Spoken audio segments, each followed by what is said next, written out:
Bom, boa noite. Vamos começar o nosso trabalho, a nossa sessão de hoje.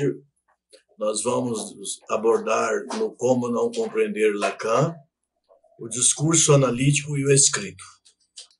Nós sabemos que o setting analítico, quer dizer, o aparelho que a psicanálise usa para atender um analisando, se constitui do analista, né, da fala do analisando, que não é uma fala comum, a fala do analista, que também não é uma fala comum, seria a interpretação, né? A interpretação é a teoria do psicanalista. Então, é muito importante, então, que a gente aprofunde o nosso conhecimento em torno da questão do discurso e da fala, né? E a primeira frase que vem aqui à nossa mente é uma frase de Lacan que diz que a letra radicalmente é efeito do discurso. A letra é efeito do discurso. É muito importante que a gente pense nesse dito lacaniano, né? A letra radicalmente é efeito de discurso. Então, o que nós poderíamos dizer, o que vem primeiro, vamos pensar, é o discurso ou é a letra? Ou é a escrita? Ou o escrito, né? O que vem primeiro é, na verdade, a letra. A letra como efeito do discurso. Nós temos a voz, temos a foné, no período da Lalande, e essa foné cria, porque quando o bebê nasce, ele tem o seguinte aparelho, ele tem o corpo neural, isso aí é físico, é natureza. Ele tem o corpo mental e finalmente ele vai ter o corpo psíquico, que será uma construção ao longo da sua existência, a partir do momento em que ele aparece no mundo que é a voz primordial, a voz materna. Então vejam vocês, não existe escrito sem discurso. Não existe escrito sem discurso. O escrito é a priori. A Lalande, ela permite que nós tenhamos um escrito, tenhamos a escritura, tenhamos a letra, né? O discurso, ele está metafisicamente embrenhado no sujeito, ou no Dasein. Ele está embrenhado, esse discurso. Ele começa com a voz arcaica, a primeira voz, e ele se transforma depois num escrito que, obviamente, vai permear todas as fases da construção do inconsciente. Então, repetindo, o discurso está metafisicamente embrenhado no sujeito, ou no Dasein. Quando eu falo Dasein, ser no mundo, eu estou falando do ser humano. Eu estou falando do sujeito pensante, do sujeito cogitante, né? Eu estou falando da coisa pensante e da coisa extensa. Eu estou falando. A palavra solitária não tem sentido e nem é significante. Claro que a palavra que se solta de maneira solitária, ela não tem sentido e ela não é um significante. Mesmo quando vamos ler um dado livro, um dado texto, existe o conceito da textualidade geral de Jacques Derrida, que é o grande teórico da teoria da desconstrução, da différance, que poderíamos ter um seminário especificamente sobre a questão da différance, né? Então, a gente sabe que a palavra solitária não tem sentido, porque deveríamos pensar na maneira com que um semiólogo francês lançou a teoria da morte do autor. A morte do autor. Quando alguém pega um texto para ler, ele o lê pela maneira que ele quer. Ele interpreta como quer. O autor não tem mais controle. E Lacan, no início desse capítulo 3, do Mais Ainda, do livro 20, né, do seu seminário, ele fala o tempo todo: os meus escritos, eu os fiz não para ser compreendidos. Eles não são para ser compreendidos. E quem quiser compreendê-los pode sair da carreira psicanalítica. Ele repete várias vezes nesse texto. E, obviamente, a gente acaba tendo que interpretar Lacan. Nós temos que criar a nossa própria teoria lacaniana. Perder o medo do discurso primário. Porque, na verdade, Lacan tem os escritos, e tem os seminários. Os seminários são discursivos. São discursos que foram transformados nos textos. Então, é importante que a gente tenha a habilidade para lidar com essa questão de não compreender Lacan e de colocá-lo na sua própria teoria psicanalítica como analista que você é. Será que Lacan dizia isso à toa ou ele estava mandando um recado para os futuros psicanalistas ou para os psicanalistas que escutavam o seu discurso? Ele queria, obviamente, dizer que o analisando não diz coisas claras. O analisando repete muitas coisas, ele diz coisas que nem sempre é fácil de compreender. Então, não é compreendendo que nós vamos encontrar as soluções no divã, lá com o nosso analisando no divã, e a gente na poltrona. Na verdade, nós temos que interpretar. E aí, essa é a mensagem que Lacan transmite de maneira ininterrupta ao longo de todo o seu ensino, seja no primeiro, no segundo ou no terceiro Lacan. O lugar do escrito no discurso lacaniano. O lugar do escrito no discurso lacaniano. Os escritos lacanianos não surgiram para ser lidos. Aqui eu estou reafirmando o que eu acabei de dizer da ilegibilidade dos escritos de Lacan. Há neles uma ilegibilidade estrutural e que afeta também e que envolve também o idioma. O próprio Lacan dizia que os seus escritos não eram para ser lidos, assim ele os publicou. Ele tem o neologismo publicar, como se fosse lixo que ele jogasse para aqueles que quisessem pegar e tentar ler. Publicar. O que é ler a letra? O que surge primeiro é a letra, a escritura ou o discurso? Aí que tá. Nós estamos com uma situação estamos com um pepino na mão.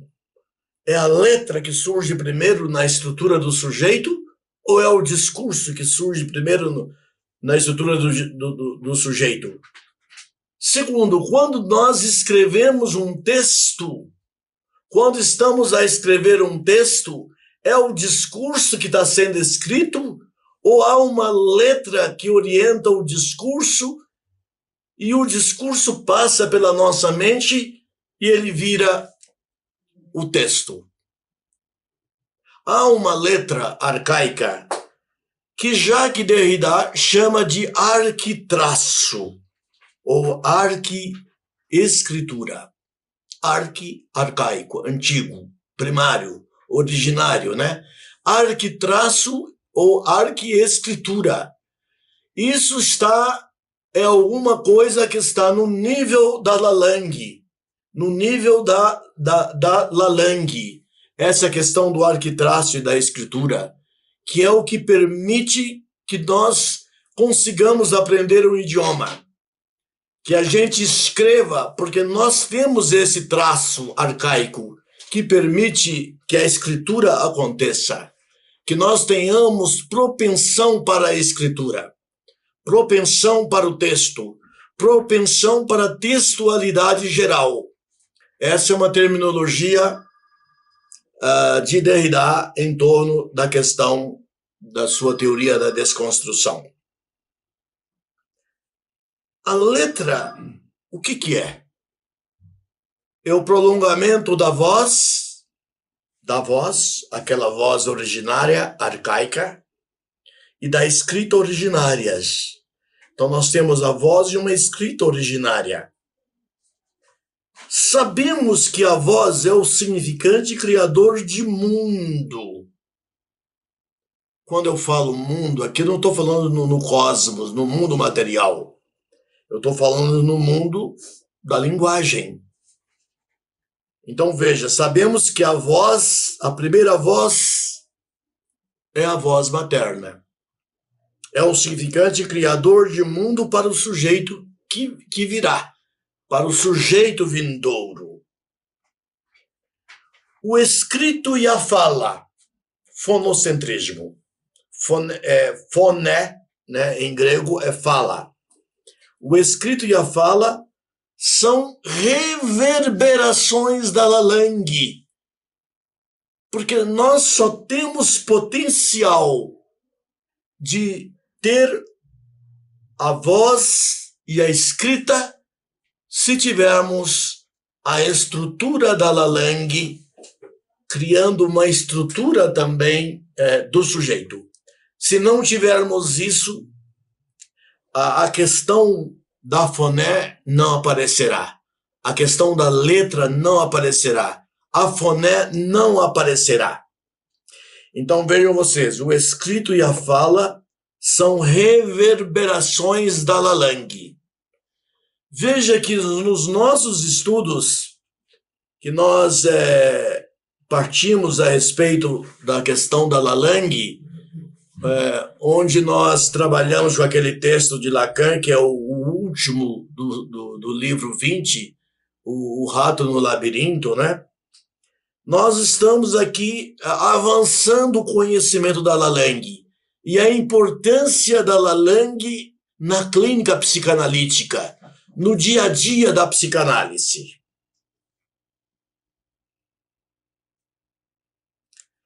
A genealogia do discurso. A foné, o som, né? A foné, a voz arcaica, cria o arquitraço. A voz arcaica cria o arquitraço e o discurso. O arquitraço, esse termo, ele é bem citado por Jacques Derrida nos seus estudos de linguística. O arquitraço ou a arquiescritura, a primeira escritura, emerge da estrutura da Lalang. Porque é impossível haver uma escritura sem haver alguns traços de Lalang, traços linguísticos. É impossível haver escritura sem haver logos, sem haver um logos arcaico, um logos fundante do sujeito. É impossível. É impossível. E nós temos ao longo no planeta, nós temos milhares, eu acredito que chega a milhares, de idiomas que não têm uma escrita. Eles não têm a escrita, vamos dizer, convencional, mas a escrita metafísica, essa que nós estamos citando aqui, eles têm. Porque se eles decidirem, tiver alguém que forme uma equipe linguística, uma língua tribal da Polinésia, da Melanésia, da África, poderá ser criado a escrita física. Mas eu estou falando aqui, quando eu falo de arquitraço, eu falo de arquiescritura, eu estou falando, obviamente, do ponto de vista metafísico, do ponto de vista da estrutura abstrata de idioma no sujeito. O arquitraço ou arquiescritura emerge da estrutura da Lalang. Do arquitraço há um movimento para a linguagem, seja fala ou seja escrita. Linguagem nós podemos entender como fala e como escrita. Então vejam que nós não podemos dizer que os idiomas que não têm nada escrito, que eles não têm uma escrita. Eles têm uma escrita. Não tem a física, mas tem uma escrita metafísica, uma estrutura fundante do sujeito. Elucubrações ontológicas sobre o discurso.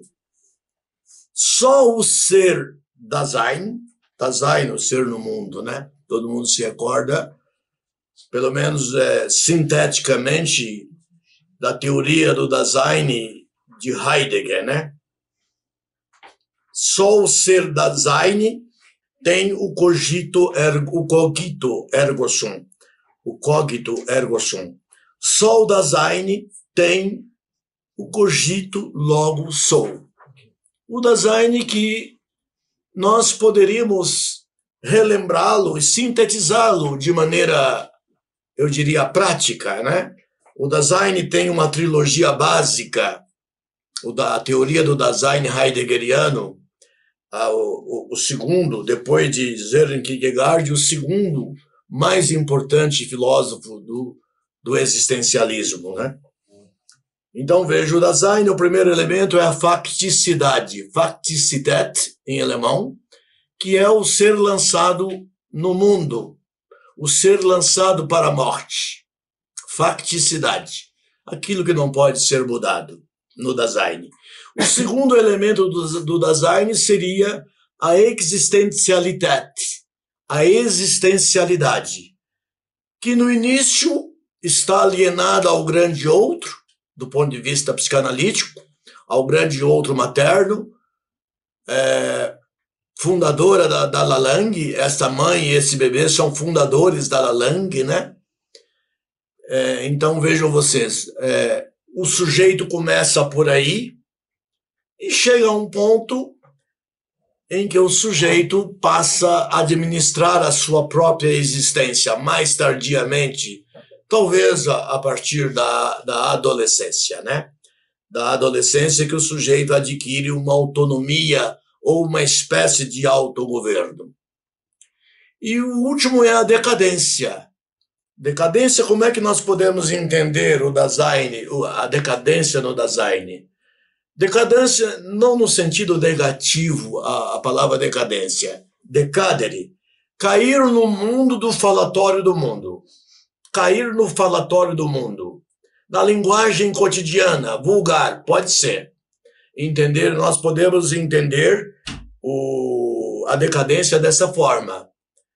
E a psicanálise não trabalha com esse falatório do mundo. A psicanálise trabalha com um discurso superior, transcendental. Um discurso que sai do intelecto, das coisas comuns que nós temos do mundo, e chega até a razão suficiente, que é uma nomenclatura bem nomeada por uma filósofa alemã, tá certo? Que foi, inclusive, aluna de Heidegger. Então, E temos a questão do sujeito da decadência, também outros elementos importantes, o sujeito autêntico e o sujeito inautêntico. O sujeito inautêntico é esse do falatório do mundo. E o sujeito autêntico é aquele que procura, vamos colocar entre aspas, metafisicamente se conhecer. Conhecer o seu próprio ser. Abre o seu Dasein, e esse Dasein é colocado como algo que é o ser, né? E esse Dasein, obviamente, a interpretação desse Dasein vai ajudar esse sujeito a se colocar bem no mundo. Vejam vocês, quando eu falo em Dasein, cogito ergo sum, eu estou falando em René Descartes, o grande criador da filosofia metafísica no século XVI, né? No século XVI, ele faleceu em 1659, René Descartes, na Suécia, de frio, né? Estamos invocando René Descartes e Heidegger, os dois filósofos que estão conectados com essa primeira afirmação que nós fizemos. Ou poderíamos dizer que o existir só é uma possibilidade com o pensar eidético de Platão, ou a ideia. Platão fala que a verdade do mundo está na ideia, no pensamento, não nas coisas sensíveis, nas coisas visíveis. E para a psicanálise, isso é muito bom. Porque a verdade psicanalítica ela não está nas coisas visíveis, sensíveis, mas está na ideia. A ideia, nesse sentido que estamos falando, é a Lalang lacaniana, é a Lalang, é o arquitraço, é a arquiescritura, tá certo? Então vejam vocês, a ideia para Platão é a verdade do mundo. Ideia, ou oidos, né, em grego, forma, né, e não as coisas sensíveis. Porque conceitos, fala, letra, discurso só existe se houver o homem, se houver o Dasein, se houver o ser Dasein. Não havendo o ser Dasein, não existe nada. O mundo não existe. A não ser que nós tenhamos outros seres pensantes espalhados pelo cosmos. Mas se formos somente nós, os humanos, os seres pensantes, para existir, o mundo precisa da ideia. Sem nós, a ideia desaparece. A não ser que a ideia seja algo transcendental que Platão não deu conta de descrever.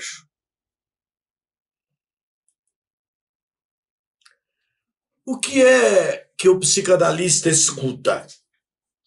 Quando ele está lá na poltrona ou analisando no divã, discurso concreto? Ele escuta discurso concreto?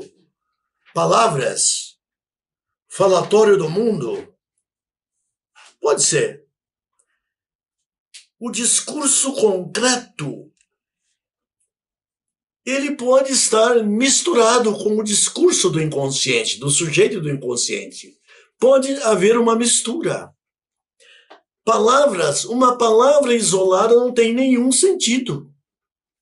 Ela não tem sentido nenhum, uma palavra isolada.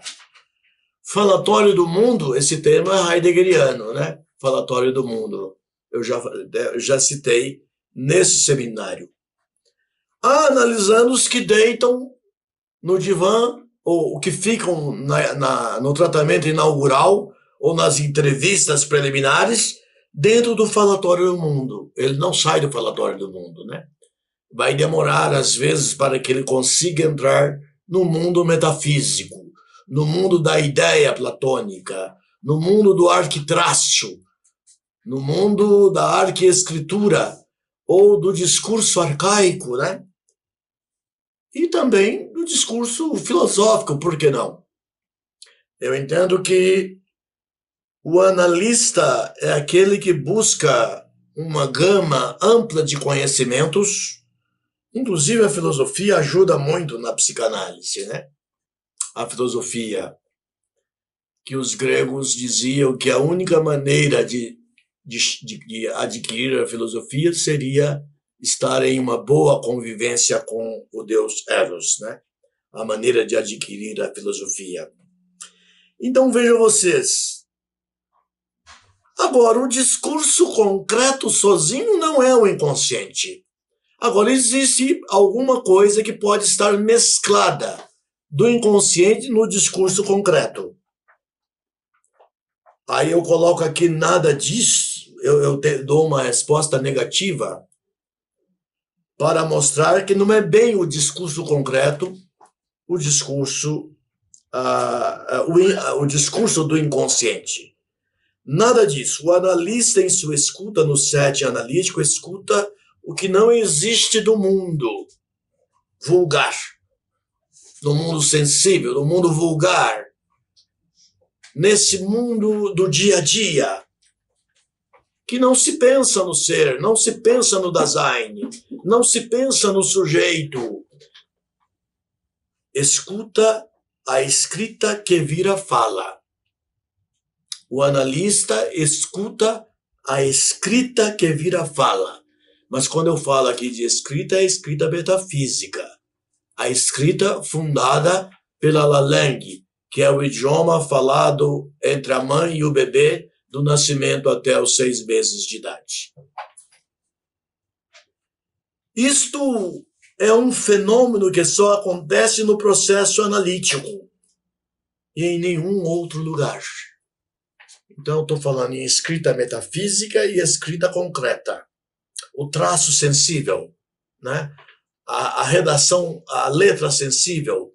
Mas temos uma letra metafísica que já se adquire quando a primeira voz fala na existência do sujeito, a primeira voz fala, escuta-se a foné, rola o fonocentrismo e, ao mesmo tempo, a letra, o arquitraço, Jacques Derrida chama de arquitraço ou arquiescritura, ok? Seria a escrita metafísica, porque senão não seria possível adquirirmos a linguagem, adquirirmos um idioma na fase evolutiva do sujeito.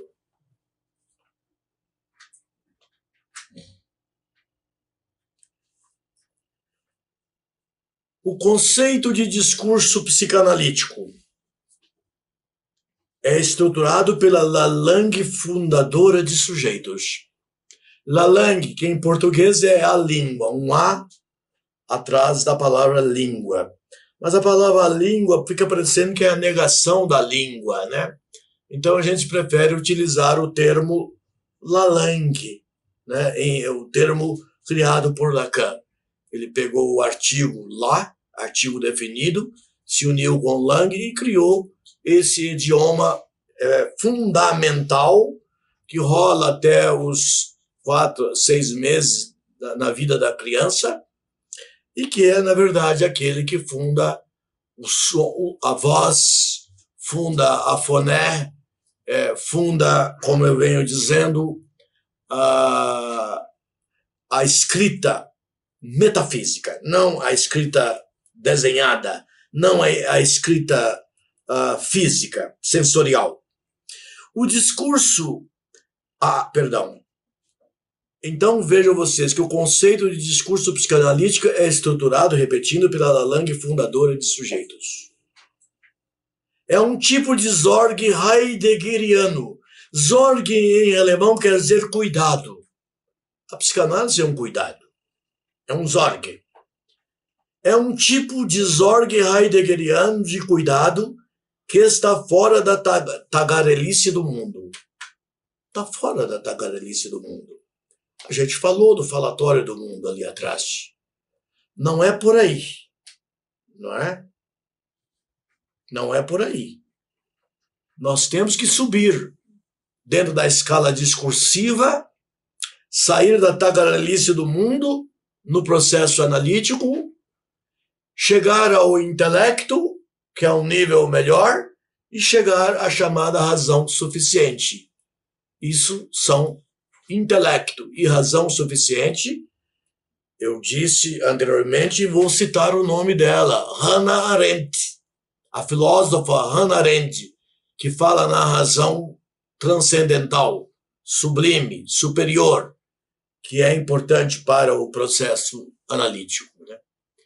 Porque o dia a dia é muito sensorial, a tagarelice do mundo é sensorial, ela é sensorial, o falatório do mundo é sensorial, mas não é metafísico, não vai a fundo na busca do Dasein, do conteúdo do Dasein, do ser no mundo que nós somos. O discurso psicanalítico, seja do lado do analista ou do analisando, dos dois lados, é criador. Ele cria, desconstrói. Surgiu a teoria da desconstrução de Jacques Derrida. Podemos fazer um seminário específico sobre a desconstrução de Derrida, cuja mulher, ele faleceu em 2004, mas a viúva dele ainda é viva, psicanalista, mora em Paris. Então, o discurso psicanalítico, seja do lado do analista ou do analisando, é criador, desconstrutor e reconstrutor, e recriador de mundos. Vejam vocês quão interessante é receber no divã um analisando angustiado, sofrendo muito. Depois que ele fala, ele tem alívio, ele se sente melhor. O mundo tem lugar para ele depois daquela sessão, seja curta, média ou longa. É importante que ela se trabalhe com o tempo lógico. É porque se mexeu com esses conceitos, com essas estruturas, como o arquitraço, a arquiescritura, como a Lalang, né? Nós mexemos com estas coisas. Então, a Lalang, que nós pensávamos que estava tão distante da nossa prática clínica, ela está próxima, ela está ali no nosso dia a dia. E o paciente se sente bem, levanta do divã e vai para casa feliz, porque ele falou usando a razão suficiente, usando a metafísica, ele se aprofundou em sua vida. E cabe ao analista, com sua instrução, com seu treinamento, com a sua cultura, ajudá-lo nessa grande jornada ascensional em busca do ser. A flexibilidade do discurso analítico. O discurso analítico é o fenômeno da captura falante do inconsciente, não é isso? É a maneira, o discurso analítico captura o inconsciente. Captura. Há outras capturas importantes ao longo das nossas vidas, né? Quando o bebê nasce, o bebê é capturado pela mãe, né? Ele sai do útero e entra num mundo sensorial desconhecido, completamente desconhecido. Ele não tem noção de nada que está ao redor dele. A única coisa que vai fazer com que esse infans, aquele que não fala, aquele que não pensa ainda, que vai fazer seredar é a voz. A voz. Derrida tem um livro com o nome de A Voz. É a voz da mãe que vai fazer com que ele se acalme, com que ele vá avançando. Ele vai avançando no conhecimento e criando o mundo. Porque essas estruturas que a gente citou, elas criam o mundo, né? O mundo é a mãe, o mundo é a voz. E outros mundos vão surgindo na evolução do sujeito. Temos conteúdos inconscientes, ora no discurso concreto, ora no discurso ilegível. Aquele que não se lê. No discurso concreto, mas o inconsciente do analista distinguirá no concreto o que é que ele deve escutar como sendo parte do inconsciente. No discurso ilegível, sim. Lacan fala o tempo todo, todos os meus escritos são ilegíveis. A minha fala é ilegível. Meu discurso é ilegível. Ele está querendo dizer para os analistas que não é fácil escutar o sujeito. Não é fácil criar sujeitos dentro do processo analítico. Tem que se esforçar, tem que ler Lacan, temos que ler filosofia. Enfim, às vezes eu mudo de assunto, eu dou um seminário com abordagem filosófica, eu acho que é importante, né? Como nós já fizemos aqui, Kierkegaard, já fizemos Heidegger, né? E podemos fazer outros filósofos, porque eles serão importantes, porque às vezes um analisando deita no divã porque ele está com um conflito existencial. É o típico existencialismo, né? A questão existencialista, o drama existencialista, né? O escrito ilegível, para ser escutado, é ilegível. Precisa de um grande esplendor criativo da parte do analista. Um esplendor criativo do analista. É muito importante. Aqui embaixo são os 4 discursos de Lacan, né? O primeiro é o discurso universitário, o segundo o discurso do mestre, Coeme, H o discurso da estética e A o discurso analítico, né? A textualidade geral, isso é um conceito da teoria da desconstrução de Jacques Derrida. O significante do nome do Pai organiza a textualidade geral de Jacques Derrida. Isso quer dizer que nós podemos ter várias cadeias de significantes na estrutura do inconsciente. Mas se nós não tivermos o significante do nome do Pai, ele organiza, principalmente naqueles sujeitos que vivem em civilizações com religião monoteísta. Embora analistas não queiram falar de religião, né? Mas quando a religião do analisando é monoteísta, a figura do Pai, ou o nome do Pai, se torna mais importante. Ela é uma repetição do Deus monoteísta, né? do Deus único, né? E que vai organizar aquelas cadeias de significantes no campo do simbólico, sai do real, passa para o imaginário, passa pelo simbólico e vai criar um sujeito. Porque o sujeito são cadeias de significantes coordenadas pela textualidade geral do nome do Pai. Os significantes em cadeia põem em termo, a gente quis dizer que termina ou finda. Isso. Os significantes em cadeia põem em termo a morte do autor. Quem lançou um livro com o nome de A Morte do Autor foi Roland Barthes, um semiólogo, um pensador francês, né? Linguista, pensador francês, que deixava bem claro a ilegibilidade do escrito. Quando o escrito sai das mãos do autor e cai na mão de um leitor, o autor está morto, né? O autor está morto. Mas não tão morto, porque nós podemos ler a escrita da maneira que nós acharmos que podemos ou que devemos. Tal qual o analista escuta a escrita do analisando na sua sessão de psicanálise. O arquitraço. O arquitraço, arcaico, traço, seria a escrita metafísica arcaica, fala no sujeito. O arquitraço orienta o fio do escrito.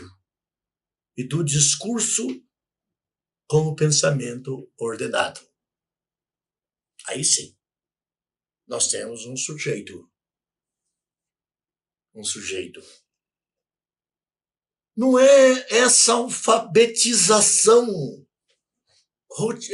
vulgar que cria a escritura. Não é. É a Lalang, é o arquitraço. É uma estrutura metafísica mais avançada.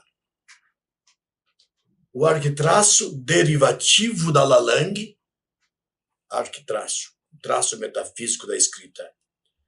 Fundo significante, tanto como autômato e tique. Autômato simbólico, tique, o real, né? É o real simbólico imaginário. Não é bom, meu. Ao pensarmos sobre a origem do arquitraço, criado na dialética da existência, tenhamos que contraditar Platão com a teoria da ideia, né? A ideia em Platão é fundamental, eu já citei. Ele diz que a verdade, a realidade é a ideia, é o pensamento. Não são as coisas sensíveis, né? Não são as coisas sensíveis. A verdade em Platão é o pensamento, não é a coisa sensível, material, que é a verdade.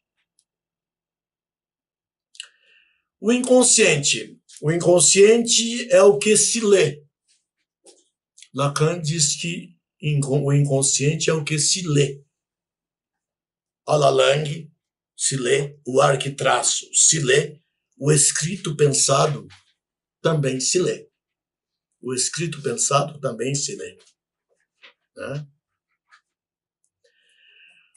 A foné e o escrito. A foné ou a voz implica na existência. O escrito manifesto ou latente, porque temos um escrito manifesto ou latente. Aquele escrito manifesto é o que podemos ver. Né? O latente é o que não podemos ver, mas podemos ler, sem ver. Revela significantes sem nenhum significado. Significantes sem nenhum significado. Lacan, leitor de Ferdinand de Saussure, o escritor da linguística geral, e lançou a teoria dos significantes, acolhe o significante, mas abandona o significado.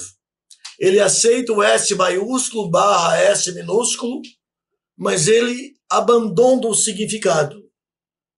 Um significante só tem sentido para outro significante. Mas em Ferdinand de Saussure, o significante tem sentido para um significado. Um S maiúsculo tem sentido para um S minúsculo, né?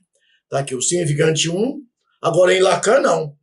Um significante só tem sentido para outro significante, para outro significante, para outro significante, formando uma cadeia. S1, significante 1, significante 2, significante SN. O significante de Ferdinand de Saussure. O significante, criado pela linguística, hoje é parte vital do escrito do inconsciente, mas com mudanças. Houve mudanças, eu já comecei a dizer no slide anterior. O discurso analítico é estruturado apenas pelo significante. O discurso analítico é estruturado apenas pelo significante quando em cadeia com outro significante. Se ele estiver sozinho, único, ele não tem sentido. Ele precisa de formar uma cadeia, S1, S2, S3, S4, S5.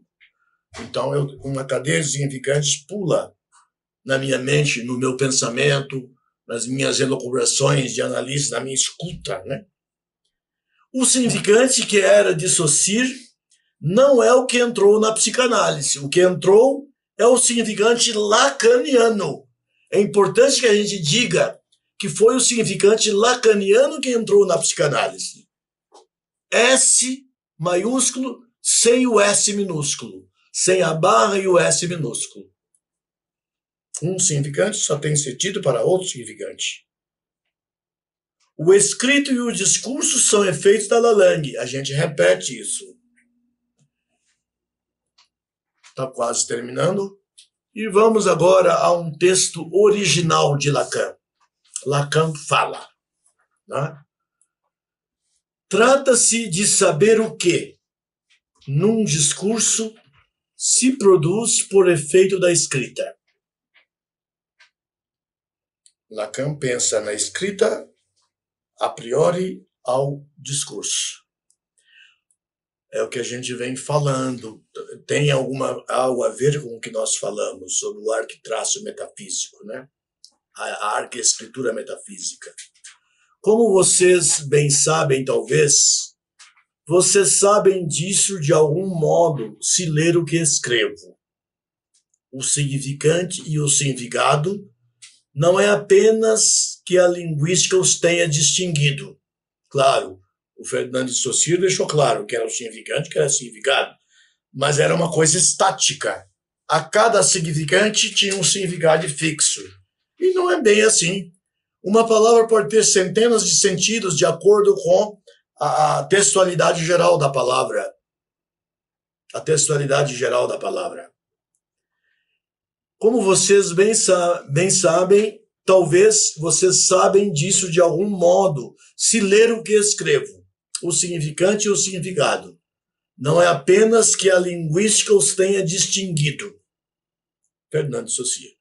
Talvez a coisa lhes pareça ser espontânea, mas justamente é por considerar que as coisas são espontâneas que não vemos nada do que, no entanto, temos diante dos olhos no que concerne à escrita. Não vemos nada diante dos olhos. E quando ele fala dessa escrita que os olhos não veem, ele fala do arquitraço, da escrita metafísica. A linguística não só distinguiu um do outro, o significante e o significado, distinguiu. O significante é uma coisa, o significado é outra. Se há alguma coisa que possa nos introduzir à dimensão da escrita como tal, é nos apercebermos de que o significado não tem nada a ver com os ouvidos, mas somente com a leitura. Com a leitura do que se ouve de significante. Leitura que se ouve de significante. Eu falei que um significante só tem sentido para outro significante. E o significante só é percebido quando ele está em cadeia, como autômato, como tique. O significado não é aquilo que se ouve.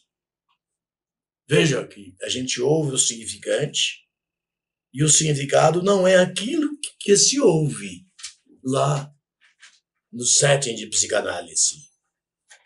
O que se ouve é o significante mesmo, não é o significado. O significado é efeito do significante. Mas isso, de maneira isolada, volta à teoria de Ferdinand de Saussure.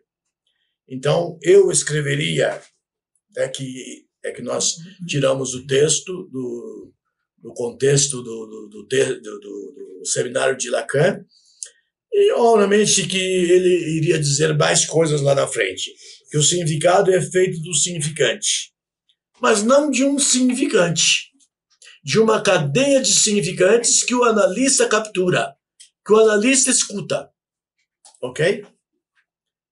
Então, ficamos por aqui. Muito obrigado.